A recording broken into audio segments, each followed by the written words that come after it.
வணக்கம் மாணவர்களே. இன்னைக்கு நம்ம பார்க்க போகிறது 12ஆம் வகுப்பு இயல் 5 கவிதை பேழை அகநானூறு. சரியா? அகநானூறு அப்படின்னு சொன்னால் சங்க இலக்கியங்கள் எதெல்லாம் அப்படின்னு சொன்னால் 14 மேற்கணக்கு நூல்கள், 14 கீழ்கணக்கு நூல்கள், இரண்டும் சங்க இலக்கியங்கள் என்று அழைக்கப்படுகின்றது. இந்த 14 மேற்கணக்கு நூல்கள் அப்படின்னு சொல்லும்போது 18 நூல்கள் எதெல்லாம் அப்படின்னு சொன்னால் 8 தொகையும் 10 பாட்டும், அதான் 14 மேற்கணக்கு நூல்கள். அந்த 8 தொகை நூல்களில் ஒன்று தான் அகநானூறு. இது அகம் கூட்டல் 4 கூட்டல் 100 என்று பிரிக்கப்படுகிறது. அகம் சம்பந்தமான மனசு சார்ந்த செய்திகளை சொல்றதுனால இது அகநானூறு என்று அழைக்கப்படுகிறது. இப்படி மனசு சார்ந்த செய்திகளை சொல்லுகின்ற நூல்கள் அப்படின்னு சொல்லும்போது, அகநூல்கள் அப்படின்னு சொல்லும்போது 8 தொகை நூல்களில் 5 நூல்கள் அகநூல்கள் அப்படின்னு சொல்லப்படுது. சரியா? இந்த அகநானூரில் நம்மளுக்கு பாடல் கொடுத்துருக்காங்க. இந்த பாடலை எழுதினவர் அம்முவனார். சரியா? இந்த பாடலை எழுதினவர் யார் அப்படின்னு சொன்னால் அம்முவனார். இது 8 தொகை நூல்களில் ஒன்று அப்படின்னு சொன்னேன். இந்த அகநானூருக்கு பெயர் இன்னொரு பெயர் இருக்குது, நெடுந்தொகை அப்படின்னு பெயர் இருக்குது. இந்த நூல் பாடல் வைப்பு முறையில் பாடல் எண்ணிற்கு ஏற்ப திணைகள் வரிசையாக வைத்து தொகுக்கப்பட்ட நூல் அப்படின்னு சொல்லியிருக்காங்க. அதாவது திணை அடிப்படையில் இதை தொகுத்துருக்காங்க. திணைன்னு சொன்னால் உங்களுக்கு தெரியும், குறிஞ்சி, முல்லை, மருதம், நெய்தல், பாலை அப்படின்னு சொல்லிட்டு இந்த திணை அடிப்படையில் இந்த பாடல்களை இங்கே தொகுத்துருக்காங்க அப்படின்னு சொல்லியிருக்காங்க. அதாவது 2, 12 அப்படிங்கிற எண்கள் கொண்ட பாடல்கள் எல்லாம் குறிஞ்சி திணை. சரியா? 1, 3, 5 அப்படின்னு சொல்லிட்டு ஒற்றைப்படை எண்களாக வர பாடல் எல்லாம் பாலை திணை பாடல்களாக இருக்கும். 4, 14 அப்படின்னு சொல்லிட்டு வர பாடல்கள் முல்லை திணை பாடல்களாக இருக்கும். 6, 16 அப்படின்னு சொல்லிட்டு வர எண்ணிக்கையில் வர்ற பாடல்கள் எல்லாம் மருதத்திணை பாடல்கள். 10, 20, 30 அப்படின்னு சொல்லி வந்தால் நெய்தல் திணை பாடல்களாக இருக்கும். சரியா? அது மட்டும் இல்லாமல் இந்நூல் 3 பிரிவுகளை உடையது. சரியா? இந்நூல் 3 பிரிவுகளை உடையது. களிற்று யானை நிறை, மணிமிடை பவளம், நித்தில கோவை, 400 பாடல்களும் இந்த 3 பிரிவில் அடங்கிரும். சரியா? களிற்று யானை நிறையில் 1லிருந்து 120 பாடல்கள் இருக்குது. மணிமிடை பவளத்தில் 121லிருந்து 300 பாடல்கள் இருக்குது.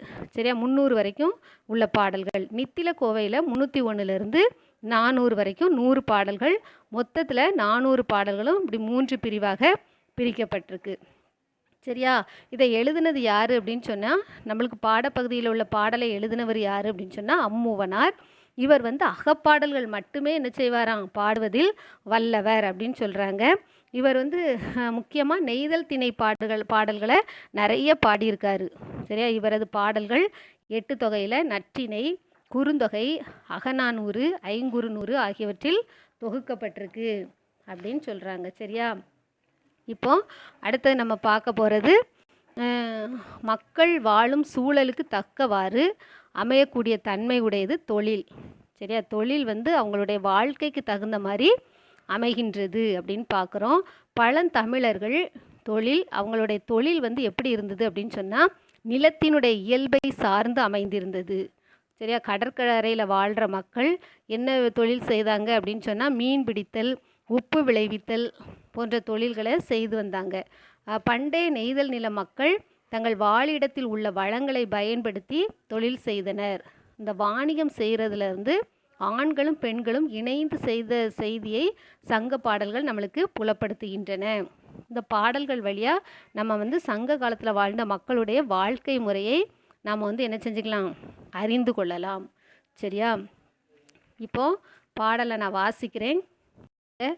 பெருங்கடல் வேட்டத்து சிறுகுடி பரதவர் இருங்களி செருவின் உலா அது செய்த வெண்கல் உப்பின் கொள்ளை சாற்றி என்றூள் விடர குன்றம் போகும் கதல் கோல் உமணர் காதல் மடமகள் சில்கோல் எள் வளை தெளிர்ப்ப வீசி நெல்லின் நேரே வெண்கல் உப்பு என சேரி விலைமாறு கூறலின் மனைய விளியரி ஞமலி குறைப்ப வெறிய மதர்கயல் மலைப்பின் அன்ன கண் எனக்கு இதை முயல் புனவன் புகை நிழல் கடுக்கும் மாமூது அள்ளல் அழுந்திய சாகாட்டு எவ்வம் தீர வாங்கும் தந்தை கைப்பூன் பகட்டின் வருந்தி வெய்ய உயிர்க்கும் நோயாகின்றே. இந்த பாடல் நெய்தல் திணையில் அமைந்துள்ளது. திணை வந்து நெய்தல் திணை, கடலும் கடல் சார்ந்த இடமும். சரியா, முதற்பொருள், கருப்பொருள், உரிப்பொருள் நம்ம பார்த்தோம்னா முதற்பொருள் வந்து நிலமும் பொழுதும், நிலம் வந்து என்னது, கடலும் கடல் சார்ந்த இடமும். பொழுது அப்படின்னு சொல்லும்போது பெரும்பொழுதுகள் ஆறும் இந்த நெய்தல் திணைக்கு வரும். சிறு பொழுது அப்படின்னு சொல்லும்போது ஏற்பாடு. சரியா, மாலை நேரத்தை அதாவது மீன் பிடிக்க சென்ற தலைவனுக்காக தலைவி வந்து என்ன செய்கிறது, காத்திருப்பது. அதான் இரங்கலும் இரங்கல் நிமித்தமும் அப்படின்னு சொல்லிட்டு உரிப்பொருளில் வரும். இப்போது இதில் வந்து துறை அப்படின்னு சொல்லும்போது தலைமகன் பாங்கருக்கு உரைத்தது. இதில் வந்து என்ன தலைமகன் பாங்கருக்கு உரைத்தது அப்படின்னு சொல்லும்போது, அந்த தலைவியை பார்த்ததும் தலைவனுக்கு காதல் வயப்படுகிறான். அதனால் தன்னுடைய நண்பனான பாங்கன் வந்து தலைவனுடைய நண்பன். சரியா, நண்பனிடம் உரைத்தது தான் இந்த பாடல். சரியா, இந்த பாடலில் என்ன சொல்கிறான் அப்படிங்கிறத நம்ம இன்னும் பொருள் பார்க்கும்போது உங்களுக்கு புரியும். பொருள் பாருங்கள். முதல் வரியில் பெருங்கடல் வேட்டத்து சிறுகுடி பரதவர். அதாவது இதில் என்ன பொருள் அப்படின்னு சொன்னால், பெரிய கடலில் மீன் பிடிக்கக்கூடிய சிறிய குடியை சேர்ந்த பரதவர்கள் அப்படின்னு. நெய்தல் நிலத்தினுடைய மக்கள் வந்து பரதர், பரத்தியர். இவர்களுடைய தொழில் வந்து மீன் பிடித்தல். சரியா, கடலில் மீன் பிடிக்கிறது. இதில் வந்து ஒரு முரண்நயம் கொடுத்துருக்கு. அதாவது உங்களுக்கு ஒரு குருவினாவிலே கேட்பாங்க, பெருங்கடல் சிறுகுடி, இதில் உள்ள முரண்நயத்தை எழுது அப்படின்னு சொல்லிட்டு. இது வந்து என்னது, எதிர்ச்சொல்லாக அமைந்திருக்கிறது. பெரிய கடலில் மீன் பிடிக்கின்ற சிறிய குடியை சேர்ந்த பரதவர்கள். இவங்க வந்து என்ன செய்கிறாங்க அப்படின்னு சொன்னால், இருங்களிச்செருவின் உலா அது செய்த. இருங்களிச்செரு அப்படின்னு சொன்னால் என்னென்னா, உப்பங்களியை தான் சொல்லியிருக்கு. சரியா, உப்பு எடுக்கக்கூடிய அந்த இடத்திற்கு தான் என்னது இருங்களி. இருங்களினா பெரிய உப்பங்களிகள். அது எங்கே இருக்கும் அப்படின்னு சொன்னால், கடலுக்கு பக்கத்தில் மணல் திட்டுகளில் கடல் நீர் தேங்கி இருக்கும் பகுதிக்கு உப்பங்களி அப்படின்னு பேர். கடல் நீரை வந்து என்ன செய்வாங்களாம், பாத்திகளில் தேக்கி வெயிலில் ஆவியாக்கி உப்பு படிவதற்கு ஏற்ற வகையில் அமைக்கப்பட்ட இடம் தான் நம்ம உப்பளம் அப்படின்னு சொல்கிறான். ஆடை போல படியும் இந்த உப்பை கூட்டி சேகரித்து அதுக்கப்புறம் வந்து என்ன செய்வாங்களாம், விற்பனைக்கு அனுப்புவாங்க. சரியா, இதுதான் உப்பங்களி. இந்த உப்பங்களியில் உலா அது செய்த, அதாவது என்ன செய்ய மாட்டாங்க, இதில் செருனா வயல். சரியா, பெரிய உப்பங்களி வயலாகிய, அதாவது களி போன்ற மண் இருக்கும். சரியா, அப்போ வந்து இதில் வந்து என்ன செய்ய மாட்டாங்க, உழுது பயிர் செய்ய மாட்டாங்க. என்னதான் உப்பு மட்டும்தான் விளைவிப்பாங்க. உலா அது செய்த அப்படின்னு சொன்னால் உழாமல் செய்வித்த வெண்கல் உப்பின் கொள்ளை சாற்றி. வெண்கல் உப்பு அப்படின்னு சொன்னால் வெண்மையான கல் போன்ற இந்த கல் உப்பினை என்ன செய்கிறாங்களாம், விலை செய்யும்படியாக. சரியா, விலை கொள்ளும்படியாக அதை வந்து என்ன செய்கிறாங்களாம், கொள்ளை சாற்றினா வண்டியில் ஏற்றி என்ன செய்கிறாங்க, அந்த உப்பை எல்லாம் வண்டியில் ஏற்றி. ஏன்னா அந்த ஊருக்குள்ளேயே என்ன செய்ய முடியாது, உப்பை விற்க முடியாது. அதனால் அடுத்த பகுதிக்கு தான் என்ன செய்யணும், கொண்டு போகணும். இப்போ இவங்க நெய்தல் நிலத்திலிருந்து மருத நில பகுதிக்கு இந்த உப்பை வந்து விற்கும்படியாக போகிறாங்க. சரியா, என்றுள் விடர குன்றம் போகும். என்றுள் விடர அப்படின்னா சூரியனுடைய வெப்பம் அதிகமாக இருக்குது. அதனால் என்ன செய்யலாம், குன்றே என்ன செய்யுது, வெடிப்பாக காணப்படுகிறது. அப்படிப்பட்ட அந்த குன்றை கடந்து மருத நிலத்தை நோக்கி என்ன செய்கிறாங்க, போகிறாங்க. கதல் கோல் உமணர் காதல் மடமகள். கதல் கோல் அப்படின்னா கையில் வந்து என்ன செய்கிறாங்க, அந்த எருதினை விரட்ட ஒரு கோல் வச்சுருக்காங்க. உமணர்கள் அப்படின்னு சொன்னால் இந்த உப்பை விற்கும் வாணிகர்களுக்கு தான் என்னது, வணிகர்களுக்கு தான் உமணர் அப்படின்னு பேர். இவர் அந்த உமணர் ஒருவரும் அவருடைய மகள். சரியா, காதல் மடமகள் அப்படின்னு சொன்னால் அவருடைய மகளும் சில்கோல் எல்வளை தெளிர்ப்ப வீசி அவங்க வந்து அந்த மருத நிலத்துக்கு போகிறாங்க. போகும்போது அந்த பெண் வந்து எப்படி இருந்தா அப்படின்னு சொல்லி பார்க்கும்போது அழகிய வளையல்களை கொண்ட வளையல்கள் அணிந்த ஒரு இளமையான பெண். சரியா, அவள் வந்து என்ன செய்கிறாளாம், தன்னுடைய வளையல்களுடைய ஒலி சவுண்டு வந்து கேட்கும்படியாக என்ன செய்கிறா, நல்ல கைகளை வீசி நடக்கிறா. தெருவில் நடந்து கொண்டே நெல்லின் நேரே வெண்கல் உப்பு என. என்ன சொல்கிறாளாம்? நல்ல சத்தமாக சொல்கிறா. உங்களிடம் இருக்கும் நெல்லுக்கு பதிலாக என்ன செய்ய இந்த உப்பை வாங்கி கொண்டு நெல்லை தாங்க அப்படின்னு சொல்லிட்டு என்ன செய்கிறாளாம்? சவுண்டாக என்ன செய்கிறா? கூவிக்கொண்டே அந்த தெருவில் போகிறா. அதான் சேரி விலைமாறு கூறலின் மனைய. அந்த ஊர், சேரினா ஊர், அந்த ஊரின் நடுவே சொல்லிட்டே போகிறா. சத்தமாக என்ன சொல்கிறா? நெல்லுக்கு பதிலாக உப்பை என்ன செய்யுங்க, வாங்குங்க அப்படின்னு சொல்கிறா. பண்டமாற்று முறையை நம்ம இதில் வந்து என்ன செய்கிறோம்? பார்க்குறோம். சரியா? நெல்லுக்கு பதிலாக உப்பு அப்படின்னு சொல்லிட்டு அவங்க வந்து என்ன செய்கிறாங்க? தங்களிடம் இருந்த பொருளுக்கு நிகராக இன்னொரு பொருளை என்ன செய்கிறாங்க? வாங்குறதுக்கு பேர் தான் என்னது? பண்டமாற்று முறை. அப்படி தான் சங்க காலத்தில் என்ன செஞ்சுருக்கு? நடந்திருக்கு. இந்த பெண் வந்து அப்படி சத்தமாக சொல்லிட்டு போகும்போது விழியேறி ஞமலி குறைப்ப, அந்த சேரியிலேயே என்ன செஞ்ச அந்த ஊர்லேயே படுத்து கிடக்கின்ற நாய்களுக்கு வந்து இவளுடைய சத்தம் வந்து எப்படி இருக்குது? புதுமையாக இருக்குது. அதனால் என்ன செய்யுது? அந்த இவளுடைய சத்தத்தை அறியாத நாய்கள் வந்து என்ன செய்யுது? குறைக்கிறது. அதான் வெளியேறி ஞமலி குறைப்ப வெறிய. வெறியன்னா என்ன செய்கிறா? பயந்து மிரண்டு மதற்கயல் மலைப்பின் அன்ன கண் எனக்கு. அதாவது அவளுடைய கண்கள் வந்து எப்படி இருக்கான்? மீன்கள் வந்து தங்களுக்குள்ள போரிடுகிற மாதிரி அவளுடைய கண்கள் வந்து என்ன செய்யுது? கயல்னா மீன், மீன் போன்ற கண்கள் இருக்குது. அந்த கண்களை தான் யார் பார்க்கா? தலைவன் பார்க்குறாரு. சரியா? அந்த தலைவன் பார்க்கும்போது அந்த கண்கள் எப்படி இருக்கான்? மீன்கள் தங்களுக்குள் போரிடுவது போல இருக்கான். அது மட்டும் இல்லாமல் இதை முயல் புனவன் புகை நிழல் கடுக்கும் மா மூது அள்ளல் அழுந்திய சாகாட்டு. அப்படின்னா என்னதுன்னா, அந்த காணவர்கள் வந்து என்ன செய்கிறாங்க? அந்த பழைய திணை புனத்தை வந்து தீயிட்டு கொளுத்துவாங்க. மழை பெய்தவுடன் அந்த பழைய திணை புனத்தை தீயிட்டு கொளுத்தும்போது ஏற்படுகின்ற அந்த புகை. சரியா? புகை வந்து எப்படி இருக்கான்? அப்படியே கரும் புகை வந்து அதிகமாக இருக்குது. அது மாதிரி கரும் புகை மாதிரி சேறு வந்து அதிகமாக காணப்படுகிறது. அந்த சேற்றில் என்ன செய்யுது? மா மூது அள்ளல் அழுந்திய சாகாட்டு. சாகாட்டுனா வண்டி. சரியா? அந்த சேற்றில் வந்து அந்த உமனர் ஏற்றிட்டு வந்த அந்த மாமூது அள்ளல் அழுந்திய சாகாட்டு அப்படின்னா அந்த வண்டியினுடைய சக்கரம் வந்து என்ன செய்யுது? அந்த சேற்றில் பதிந்து கொள்கிறது. எவ்வம் தீர வாங்கும் தந்தை. அதனுடைய துன்பத்தை வந்து அந்த எருதினுடைய துன்பத்தை அந்த தந்தை வந்து என்ன செய்கிறாரு? நீக்குவதற்காக அந்த வண்டியை சேற்றிலிருந்து கஷ்டப்பட்டு என்ன செய்கிறாரு? எடுக்கிறாரு. சரியா? கைப்பூன் பகட்டின் வருந்தி கஷ்டப்பட்டு அதை வந்து என்ன செய்கிறாரு? அந்த வண்டியை சேற்றிலிருந்து வெளியே எடுக்கிறாரு. வெய்ய உயிர்க்கும் நோயாகின்றே. வெய்ய உயிர்க்கும் நோயாகின்றே. அதே மாதிரி தான் என்னுடைய துன்பத்தையும் நான் வந்து என்ன செய்கிறேன்? இந்த பெண்ணினுடைய கண்களை கண்டு காதல் வயப்பட்டிருக்கிறேன். என்னுடைய துன்பத்தை நீ வந்து என்ன செய்ய வேண்டும்? நீக்க வேண்டும் அப்படின்னு சொல்லிட்டு தலைவன் வந்து என்ன செய்கிறான்? பாங்கனிடம் சொல்கிறான். சரியா? இந்த பாடலினுடைய முழு பொருளையும் நான் சுருக்கமாக சொல்கிறேன், கேளுங்க. பெருங்கடலில் சரியா மீன் பிடிக்கக்கூடிய சிறிய குடியை சேர்ந்த பரதவர்கள் என்ன செய்கிறாங்களாம்?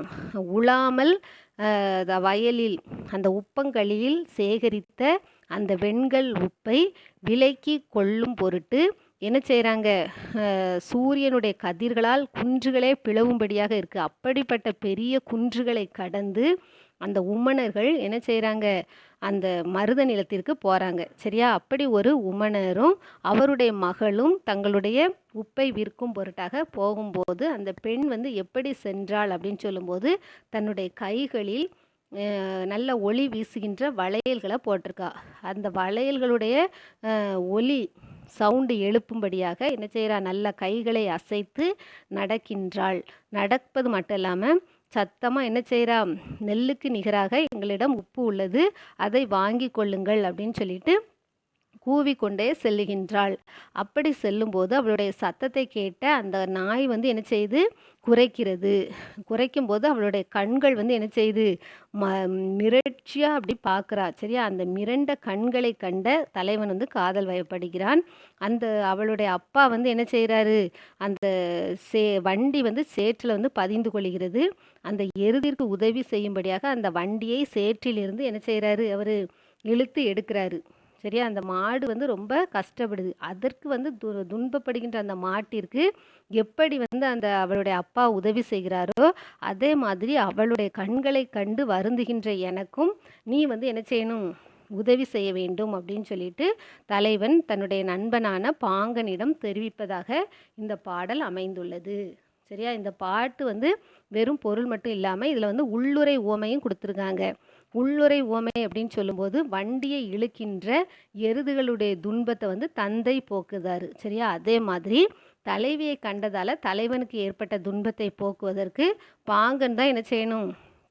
உதவி செய்யணும் அப்படின்னு சொல்லிட்டு தலைவன் பாங்கனிடம் கூறுவதாக ஒரு உள்ளுரை வந்து என்ன செஞ்சிருக்கு இதில் அமைந்திருக்கிறது. எருது வந்து தலைவனுக்கும் தந்தையை பாங்கனுக்கும் உப்பின் எடையால் எருது வருந்தும் நிலையை காதல் வருத்தத்திற்கும் உள்ளுரையாக வைத்து இந்த பாடல் புனையப்பட்டுள்ளது.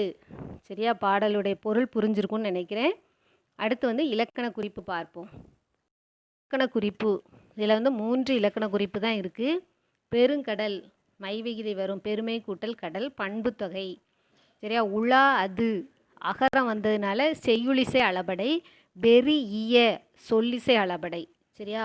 அடுத்தது பகுபத உறுப்பிலக்கணம் அப்படின்னு சொல்லும்போது 2 வார்த்தைகள் தான், ஈஸியான வார்த்தைகள் கொடுத்துருக்காங்க. செய்த, செய் கூட்டல் இத்து கூட்டல் ஆ.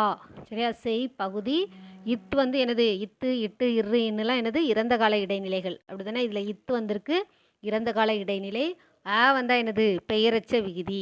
சரியா? பெயரச்ச விகுதி. அதே மாதிரி சாற்றி அப்படின்னு சொல்லும்போது சாற்று கூட்டல் ஈ.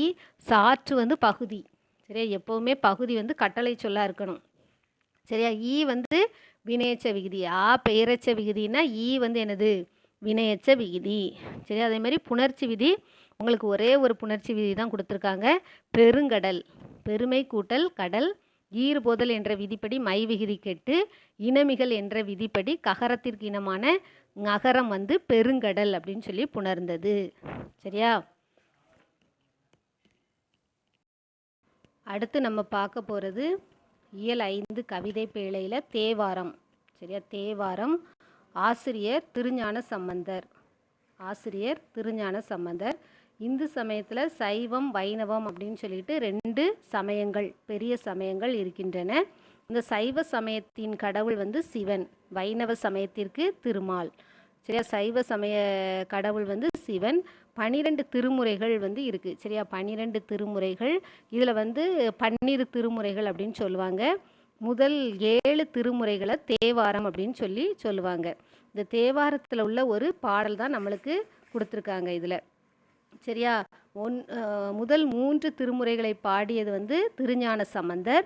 4ஆம் 5ஆம் திருமுறைகளை பாடியது திருநாவுக்கரசர். 7ஆம் திருமுறையை பாடியது சுந்தரர். சரியா? இந்த 63 நாயன்மார்களுடைய வரலாற்றை சேக்கிழார் சொல்லுவார். அதில் 4 பேர் சிறப்பானவர்கள் அப்படின்னு சொல்லப்பட்டிருக்கு. அதில் திருஞான சம்பந்தர், திருநாவுக்கரசர், சுந்தரர், மாணிக்க வாசகர் 4 பேரும் ரொம்ப முக்கியமானவங்க. இதில் திருஞான சம்பந்தருடைய பாடல்கள் தான் உங்களுக்கு இந்த பாடப்பகுதியில் கொடுத்துருக்காங்க.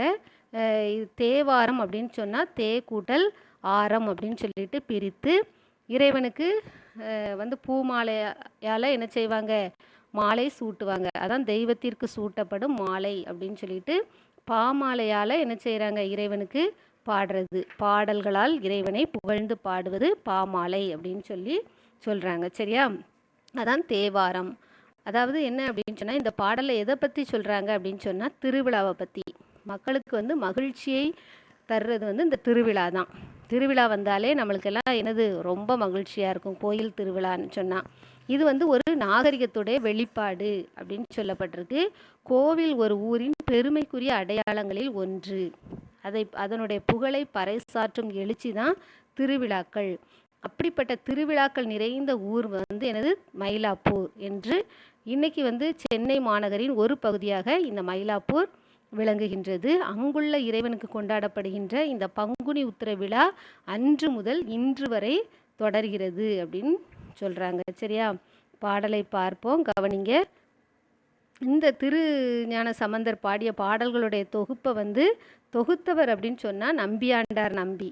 சரியா? தொகுத்தவர் வந்து நம்பியாண்டார் நம்பி. சமுதாயத்தினுடைய பொருளாதார, கலை, பண்பாட்டு நிலைகள், தமிழுக்கு இருந்த உயர்நிலை, இசை தத்துவம், சமய கோட்பாடுகள் எல்லாமே இந்த திருஞான சம்பந்தருடைய பாடல்களில் விரவி காணப்படுகிறது அப்படின்னு சொல்கிறாங்க. சரியா? இப்போ திருமயிலாப்பூரில் எப்படி விழா நடைபெறுகிறது அப்படின்னு சொல்லிட்டு ஒரு பாடல் கொடுத்துருக்காங்க. இந்த பாடல் எந்த சூழ்நிலையில் எழுதப்பட்டது அப்படின்னு சொன்னால், திருஞான சம்பந்தர் ஒரு முறை இந்த மயிலாப்பூருக்கு வருகை தரும்போது அங்கே பூம்பாவாய் அப்படின்னு சொல்லிட்டு ஒரு பெண் இறந்து போயிருக்காங்க. இறந்து அவங்களுடைய அஸ்தியை ஒரு பானையில் வச்சுருக்கும் போது இந்த திருஞான சம்பந்தரை அந்த பெண்ணை உயிரோடு எழுப்ப சொல்லும்போது இவர் என்ன செய்கிறாரு, ஒரு பாடல் பாடுறாரு. அதுதான் இந்த பாடல். சரியா? அந்த பெண்ணே, நீ இப்படி விழாக்கள் நிறைந்த ஒரு ஊரில் இந்த விழாக்களை காணாமல் நீ மரித்து போய்விட்டாயே அப்படின்னு சொல்கிற மாதிரி இந்த பாடல் அமைந்திருக்கு. பாடலை பாருங்க. மலி விழா வீதி மட நல்லார் மாமயிலை கலிவிழா கண்டான் கபாலீஸ்வரம் அமர்ந்தான் பலிவிழா பாடல் செய் பங்குனி உத்திர நாள் ஒளிவிழா காணாதே போதியோ பூம்பாவாய். ஒளிவிழான்னா இப்படி ஆரவாரமிக்க இந்த விழாக்களை காணாமல் சென்று விட்டாயே பூம்பாவாய் அப்படின்னு சொல்லி அழைத்து இந்த பாடலை பாடுகிறார். மலி விழா வீதி, மலி விழா அப்படின்னு சொன்னால் விழாக்கள் நிறைந்த திருமயிலாப்பூர். அதான் மலி விழா, விழாக்கள் மலிந்த, விழாக்கள் அதிகமாக நடைபெறுகின்ற ஒரு ஊர் தான் மயிலாப்பூர். அந்த ஊரில் இளமை வாய்ந்த பெண்கள் என்ன செஞ்சுருக்காங்க, அதிகமாக காணப்படுகின்றார்கள்.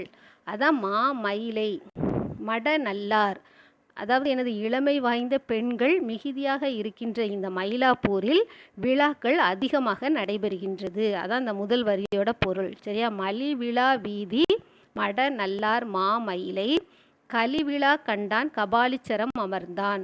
கலிவிழான்னா என்ன, அங்கே எழுச்சி தரும் விழாக்கள் அதிகமாக நடைபெறுகிறது. சரியா? எழுச்சி தரும் விழாக்கள். கலிவிழான்னா என்னது, எழுச்சி தரும் விழாக்கள் அங்கே அதிகமாக நடைபெறுகிறது. அப்படிப்பட்ட விழாக்கள் நடைபெறுகின்ற இடத்தில் கபாலீஸ்வரரே என்ன செய்கிறாராம், அமர்ந்து விட்டார். கபாலீஸ்வரர் அப்படின்னு சொன்னால் சிவனுக்கு தான் இன்னொரு பேர் கபாலீஸ்வரர். அவரே என்ன செய்கிறாராம், அந்த இடத்துல அமர்ந்து விட்டார். பலிவிழா பாடல் செய் பங்குனி உத்திர நாள். பலிவிழா அப்படின்னு சொன்னால் என்ன அர்த்தம் அப்படின்னு சொன்னால், பூசைகள் செய்யக்கூடிய பாடல்களை அதிகமாக பாடி இறைவனை போற்றக்கூடிய ஒரு விழா தான் இந்த பங்குனி உத்திர விழா. அந்த விழா நடைபெறுகின்ற அந்த நாளில் கபாலீஸ்வரர் வந்திருக்காரு. இந்த பங்குனி உத்திர நாள் அன்னைக்கு அதிகமாக இறைவனை புகழ்ந்து பாடுவாங்க. சரியா? அப்படிப்பட்ட ஒளி விழானா நல்ல ஆரவாரம் மிகுந்த இந்த விழாவை காணாமல் நீ மட்டும் சென்று விட்டாயே பூம்பாவாய் அப்படின்னு சொல்லி பாடுறாரு. சரியா? நல்ல இளமை வாய்ந்த பெண்கள் மிகுதியாக உள்ள மயிலாப்பூரில் அதிகமாக விழாக்கள் நடைபெறுகின்றது. அது மட்டும் இல்லாமல் எழுச்சி தரும் விழாக்களும் நடைபெறுகின்றது. இதனால் சிவனே என்ன செய்கிறாரு, கபாலீஸ்வரரே அந்த விழாவை காணும்படியாக அமர்ந்திருக்கின்றார். அது மட்டுமல்லாமல் பூசைகள் அதிகமாக நடைபெறுகின்ற அந்த பங்குனி உத்திர நாளும் ஆரவாரமாக நடைபெற்று கொண்டிருக்கிறது. இதையெல்லாம் காணாமல் பூம்பாவாயே நீ மட்டும் இறந்து விட்டாயே அப்படின்னு சொல்லி ஒரு பாடலை பாடியிருக்கின்றார். சரியா? அந்த பாடலினுடைய பொருள் உங்களுக்கு புரிஞ்சிருக்கும்னு நினைக்கிறேன். இதில் குருவினா என்ன அப்படின்னு சொன்னால், மலி விழா, களி விழா, ஒளி விழா குறிப்பு வரைக அப்படின்னு கேட்பாங்க. சரியா? மலி விழா அப்படின்னு சொன்னால் விழாக்கள் நிறைந்த ஊர். களி விழா அப்படின்னு சொன்னால் எழுச்சி தரும் விழா. பலி விழா அப்படின்னு சொன்னால் திசைகள் தோறும் பூசையிடும் உத்திர விழா. ஒலி விழா அப்படின்னு சொன்னால் ஆரவாரம் மிகுந்த விழா அப்படின்னு சொல்லி நம்ம பார்க்குறோம். சரியா? இந்த பாடலினுடைய இலக்கண குறிப்பு அப்படின்னு சொல்லும்போது ஒரே ஒரு சொல் தான் இலக்கண குறிப்பாக கொடுத்துருக்காங்க, மயிலை. உங்களுக்கு உரிச்சொற்றொடர். சரியா? சால உருதவ நனி அப்படின்னு சொல்லிட்டு பொருளற்ற வார்த்தைகள் இருக்கும். இது உரிச்சொல் அப்படின்னு சொல்லி நம்ம இலக்கணத்தில் படிச்சிருக்கோம். சரியா? மயிலை அப்படின்னு சொன்னால் உரிச்சொல். அதே மாதிரி புணர்ச்சி விதி ஒரே ஒரு புணர்ச்சி விதி கொடுத்துருக்காங்க, பூம்பாவாய்.